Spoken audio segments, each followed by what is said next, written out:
روضہ امام رضا علیہ السلام کا مختصر سا تعارف۔ بادشاہ امام رضا علیہ السلام کے حرم کا کل رقبہ 240 ایکڑ ہے، یعنی 1920 کنال۔ حرم پاک کا ایک چکر 4 کلومیٹر کا پیدل سفر بنتا ہے۔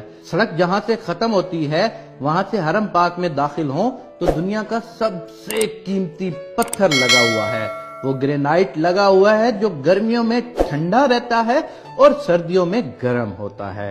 صحن کے بعد جو ابتدائی دروازے ہیں وہ اتنے قیمتی لکڑی کے ہیں جو دنیا کے کسی بھی بندے کو دستیاب نہیں ہیں۔ پھر جب صحن ختم ہوتا ہے تو آگے شروع ہو جاتا ہے حرم۔ حرم پاک کے جتنے دروازے ہیں وہ سب کے سب سونے کے دروازے ہیں۔ ایک دروازے میں گلوب کی طرح لٹکا ہوا ایک فیروزہ ہے۔ اس فیروزے کے بارے میں حرم کی کتاب میں لکھا ہوا ہے کہ پورا ایران برباد ہو جائے اس پتھر کی قیمت سے دوبارہ آباد ہو سکتا ہے۔ بادشاہ رضا علیہ السلام کے مہمانوں کے لیے جو سبیلے ہیں وہ سونے کی ہیں اور جو پینے والے برتن ہیں وہ چاندی کے ہیں۔ جو ہی صحن ختم ہوتے ہیں آگے جوتے اتارنے کی جگہ ہے۔ جدھر زوار اپنی جوتیاں اتارتے ہیں وہاں پر میرے بادشاہ کے 8000 نوکر کھڑے ہیں۔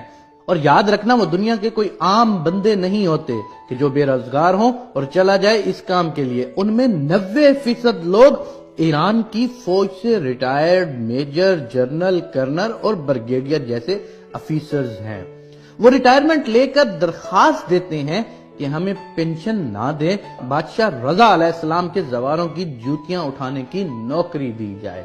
دنیا کا کوئی 7 سٹار ہوٹل اتنا خوبصورت نہیں جتنا بادشاہ رضا علیہ السلام کے لنگر خانہ خوبصورت ہے۔ جہاں تک میں نے ایک عالم دین سے سنا تھا کہ وہاں پر زوار کی عرش کے فرشتے مہمان نوازی کرتے ہیں۔ یہ جتنی بھی چیزیں ہیں، سونا، چاندی، اینٹیں، پتھر، ان سب کی فیکٹریاں امام رضا علیہ السلام کی اپنی ہیں۔ کچھ صحن ایسے ہیں جن کا رقبہ بہت وسیع و عریض ہے۔ ان کو صحن بزرگ کہتے ہیں۔ اذہان میں جو بزرگ، ضعیف یا معذور زوار مہمان آتے ہیں ان کے لیے صحن میں امام رضا علیہ السلام کی گاڑیاں کھڑی ہوتی ہیں، اس لیے کہ میرا زوار چل نہیں سکتا، اسے سواری پر لے کر آؤ۔ 3 منزلوں پر محیط ہے میرے بادشاہ رضا کی زری مبارک۔ ان تینوں منزلوں کی زیارت کی جاتی ہے۔ ان تینوں منزلوں پر دنیا کی ہر کرنسی، روپیہ، یورو، ڈالر، ریال، دینار، پاؤنڈ وغیرہ ہر قسم کی کرنسی سے بھری ہوئی پڑی ہوتی ہیں۔ یہ تینوں منازل ایران پر تقریباً 44 سال سے پابندیاں ہیں۔ ایران بادشاہ رضا کی جوتی کا صدقہ آج تک غریب نہیں ہوا۔ مملکت ایران مقروض ہے۔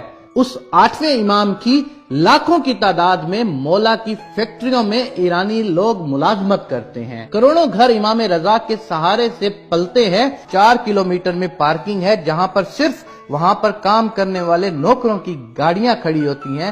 یہ ہے ایک مختصر سا تعارف جناب امام رضا علیہ السلام کا جو 8ویں امام ہیں۔ ایران پر 44 سال سے پابندیاں ہیں، لیکن اس ایک امام کی زیارت کے لیے پوری دنیا سے لوگ جو آتے ہیں ان کا دیا ہوا اتنا کچھ ہوتا ہے، امام رضا کی برکت اتنی ہوتی ہے کہ پورا ایران کبھی بھی غربت میں نہیں جا سکتا۔